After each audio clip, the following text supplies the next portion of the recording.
ನಮಸ್ಕಾರ ಸ್ನೇಹಿತರೆ, ಇವತ್ತೇನಪ್ಪ ಬ್ರೇಕ್ಫಾಸ್ಟ್ ಮಾಡೋದು ಅಂತ ಯೋಚನೆ ಮಾಡ್ತಾ ಇದ್ದೀರಾ. ನಾನು ಇವತ್ತು ಸಿಂಪಲ್ ಆಗಿರೋ 10 ನಿಮಿಷದಲ್ಲಿ ರೆಡಿ ಆಗೋವಂಥ ಜೀರಿಗೆ ಅನ್ನ ತೋರಿಸ್ತಾ ಇದ್ದೀನಿ. ತುಂಬಾ ಚೆನ್ನಾಗಿರುತ್ತೆ.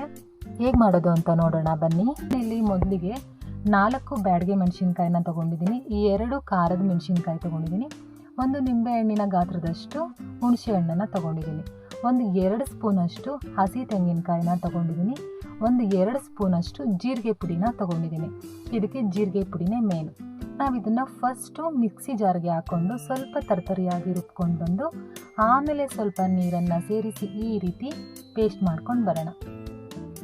ಇವಾಗ ಸ್ಟವ್ ಮೇಲೆ ಒಂದು ಪ್ಯಾನನ್ನು ಇಟ್ಟು ಅದಕ್ಕೆ ಸ್ವಲ್ಪ 2ರಿಂದ 3 ಸ್ಪೂನ್ ಅಡುಗೆ ಎಣ್ಣೆನ ಹಾಕ್ತಾಯಿದ್ದೀನಿ. ಇವಾಗ 1 ಸ್ಪೂನಷ್ಟು ಸಾಸಿವೆ ಹಾಕ್ತಾಯಿದ್ದೀನಿ. ಸಾಸಿವೆ ಚಟಪಟ ಅಂತ ಅಂದಮೇಲೆ 1 ಎಸಳಷ್ಟು ಕರಿಬೇವನ್ನು ಈ ರೀತಿ ಮುರಿದು ಹಾಕ್ತಾಯಿದ್ದೀನಿ. ಈ ರೀತಿ ಮುರಿದು ಹಾಕೋದ್ರಿಂದ ಮಕ್ಕಳು ಸೈಡ್ಗೆ ಎತ್ತಿಡಲ್ಲ ಅಂತ ನಾನು ಈ ರೀತಿ ಹಾಕ್ತೀನಿ.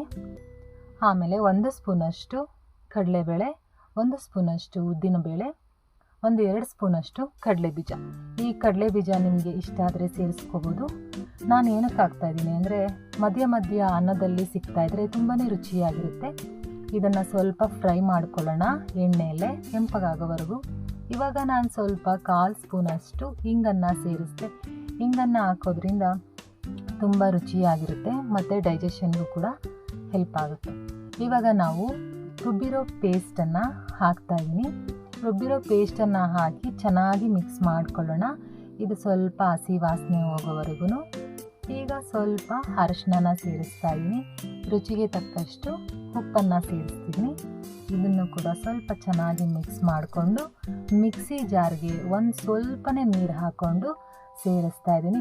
ಸ್ವಲ್ಪನೇ ಹಾಕಬೇಕು, ಜಾಸ್ತಿ ಹಾಕಬಾರ್ದು. ನೀರನ್ನು ಹಾಕಿ ಸ್ವಲ್ಪ ಚೆನ್ನಾಗಿ ಮಿಕ್ಸ್ ಮಾಡ್ಕೊಳ್ಳೋಣ. ಹಸಿ ವಾಸನೆ ಹೋಗೋವರೆಗೂ ಸ್ವಲ್ಪ ಬೇಯಿಸ್ಕೊಳ್ಬೇಕು. ಇದನ್ನು ನಮ್ಮ ಅಜ್ಜಿ ಮಾಡ್ತಾರೆ. ಅಜ್ಜಿದು ರೆಸಿಪಿ ಇದು. ನಮ್ಮ ಅಜ್ಜಿ ತುಂಬ ಚೆನ್ನಾಗಿ ಮಾಡ್ತಾಯಿದ್ರು ಅಂತ ನಾನು ನಿಮಗೆ ಮಾಡಿ ತೋರಿಸ್ತಾ ಇದ್ದೀನಿ. ತುಂಬಾ ಚೆನ್ನಾಗಿರುತ್ತೆ. ಆವಾಗ ನಮ್ಮಮ್ಮ ಅವ್ರಿಗೆ, ನಮ್ಮ ಆಂಟಿರಿಗೆಲ್ಲ ಇದನ್ನು ಅರ್ಜೆಂಟಾಗಿ ಮಾಡಿಕೊಟ್ಬಿಡ್ತಿದ್ರಂತೆ. ನಮ್ಮಮ್ಮ ಅವ್ರಿಗೆಲ್ಲ ತುಂಬಾ ಇಷ್ಟ ಆಗ್ತಿತ್ತಂತೆ ಈ ರೆಸಿಪಿ.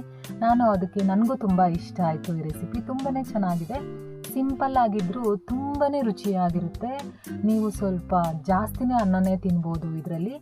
ಅದಕ್ಕೆ ನಾನು ನಿಮಗೂ ಮಾಡಿ ತೋರಿಸ್ತಾ ಇದ್ದೀನಿ. ಮಕ್ಕಳಿಂದ ದೊಡ್ಡೋರ್ವರೆಗೂ ಕೂಡ ಇದು ಇಷ್ಟ ಆಗುತ್ತೆ.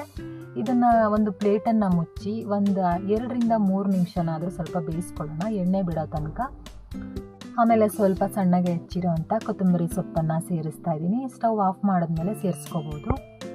ರೆಡಿನೇ ಆಗೋಯಿತು ಫ್ರೆಂಡ್ಸ್. ತುಂಬಾ ರುಚಿಕರವಾಗಿತ್ತು. ನಾನು ಇದನ್ನು ಸ್ವಲ್ಪ ಪ್ಲೇಟಿಗೆ ಎತ್ತಿಟ್ಕೊತಾ ಇದ್ದೀನಿ. ಗೊಜ್ಜು ಎಷ್ಟು ಬೇಕೋ ಅಷ್ಟು ಗೊಜ್ಜನ್ನು ಇಟ್ಕೊಂಡು ನಮಗೆ ಎಷ್ಟು ಬೇಕೋ ಅಷ್ಟು ಅನ್ನನ ಸೇರಿಸ್ಕೊಂಡು ಕಲಿಸ್ಕೊತಾ ಇದ್ದೀನಿ. ತುಂಬಾ ರುಚಿಯಾಗಿತ್ತು.